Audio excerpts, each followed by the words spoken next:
नांदेड येथे विविध मागण्यांसाठी प्राध्यापकांकडून विद्यापीठावर भर पावसात पदयात्रा आंदोलन काढण्यात आला।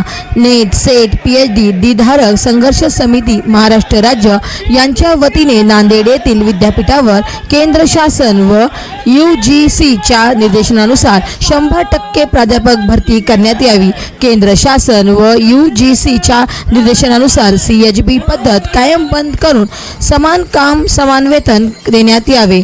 विना अनुदानित महाविद्यालयामध्ये कायमस्वरूपी पूर्णवेळ सहाय्यक प्राध्यापकांची नियुक्ती करण्यात यावी। यासाठी विविध मागण्यासाठी स्वामी रामानंद तीर्थ मराठवाडा विद्यापीठ नांदेड येथे प्राध्यापक संघर्ष समितीच्या वतीने भव्य मोर्चा काढण्यात आला होता।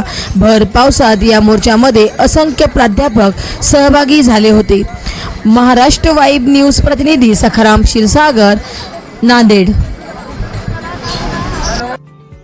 महाराष्ट्रातील सर्व विद्यापीठावर बेरोजगाराची वारी कुलगुरूच्या दारी आम्ही काढलेली आहे। 100% प्राध्यापक भरती करण्याची आमची मागणी आहे।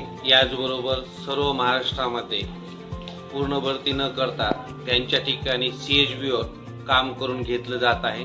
हे सीएचबीचे शोषण त्वरित थांबून त्या ठिकाणी समान कामाला समान वेतन देणारी प्रणाली आणली पाहिजे आणि 100% प्राध्यापक भरती गुणवत्तापूर्ण शिक्षण देण्यासाठी गरजेची आहे, ही शासनाने केली पाहिजे।